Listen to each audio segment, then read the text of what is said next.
Hello and good evening to everybody. Hope you're all having a nice evening or day wherever you are in the world. And again, I want to thank you all so much for the support. And as it's becoming clear, the problem is a lot bigger than I even thought. But good news, I've got hot off the press. We've got a positive response from Miles. As I said in my video last night, if there's anyone out there with positive feedback, let's hear it and I'll read it out. And if you want to remain anonymous, that's fine. So this person wants to remain anonymous.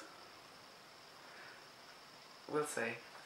Okay, this is the message. Hi Marie, in response to your latest video about Miles, I'd like to contribute to your appeal for information. However, I'd also like to take you up on your other offer of anonymity. Feel free to publish my testimony, but please don't mention my name.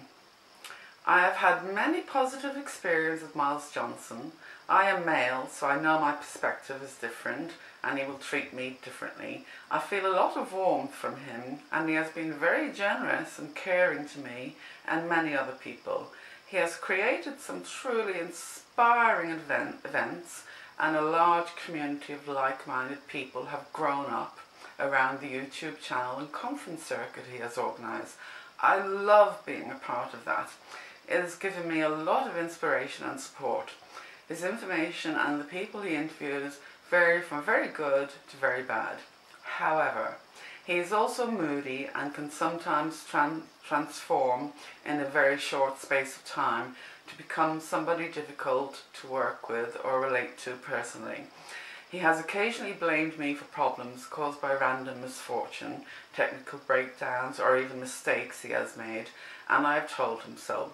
His biggest problem is he lacks social skills when it comes to dealing with women he's attracted to. I don't believe he would ever physically harm anybody. I've never seen him become violent. However, he rubs a lot of women up the wrong way with the manner he speaks, writes or texts to them. Many women have reported to me similar negative interactions that you have. When he said in his video, I really do fancy you, her, you in brackets, he has said that about a number of women. Most famously Joanne Summerscales, whom he publicly calls the lovely Joanne. I also sometimes fancy women in our community too, but when I do, I don't express it as bluntly and tactlessly as he does. I take the feelings of the other person into consideration in my view. He needs to learn to behave differently. If somebody feels the same way about him, she will let him know. If she doesn't, then he needs to simply back off. He has had a number of successful relationships with women in our community. This should have taught him a few lessons, but it hasn't yet. All the best to you, Marie. And I've put thank you. What you said is quite nice, but I'm wondering why you want to remain anonymous. It's very positive. Well, it's really a professional issue really, because I'm the organiser of Dreaming Saucers. Oops. I'll probably speak openly when that conference is over. He'll probably guess it's me anyway. Well, hello, Ben. You're so far up Miles's arse. You're both looking at the same eye sockets. This is not a positive feedback from somebody who's had experience. This is somebody called, what I call, an enabler. Miles hasn't got what he's saying, he's got Asperger's syndrome. He lacks a few social skills. He's warm, he's generous, he's wonderful. He's wonderful. I've never met such a two-faced person in all my life as you. You're on my page, supporting me in private and calling me, and oh God, it's terrible what he's done, it's awful, awful, and then sending this. You think this is a positive, a valid, positive review of somebody that he's not just rubbed a few people up the wrong way, and you know that. And so I call people like you an enabler. You know exactly what he's doing.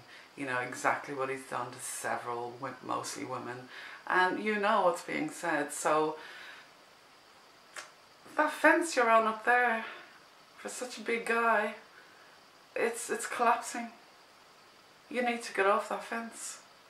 And for such a big guy, your spine is that size. So I don't want two-faced people pretending to support me in private and then calling me, you know, pretending to support me and then sneaking back to Miles. Go crawl back up his arse and stay there, and get off my page. You're not wanted. I don't want you near me. I don't want people like you near me. And this is the problem with these enablers. You know exactly what Miles is. And I thought you were an okay, decent person. I've read things about you. And as I said, I make my own mind up. Don't listen to people. But that, what you just sent me, is a load of shite. A load of shite. No, okay, any more genuine responses out there? Any more genuine positive responses from somebody? Genuine. Okay, bye-bye then. One last little thing. Of course, I know I'm not the only one he's saying these things, so I mean, do you think I'm an idiot? Do you think, oh my God, oh, Miles loves me so much? And I know he's doing it to everybody. He group texts people. So, you know, by saying this, he's doing it to everybody. And, you know, I'm sorry to let you down, Marie, you're not the only one. Well, I know that. We all know that. So, we just... two-faced people and spineless people are two of the top of the people that I can't stand. If you're going to support me, support me. If you're not, you don't have to. I don't want you to support me. But if you're going to do it, don't do it in private and secret and pretend. What does that make you? What does that make you? Think about it. Not a genuine person. And this is what I'm trying to get rid of. These people who are not genuine. And you're another one. Bye bye.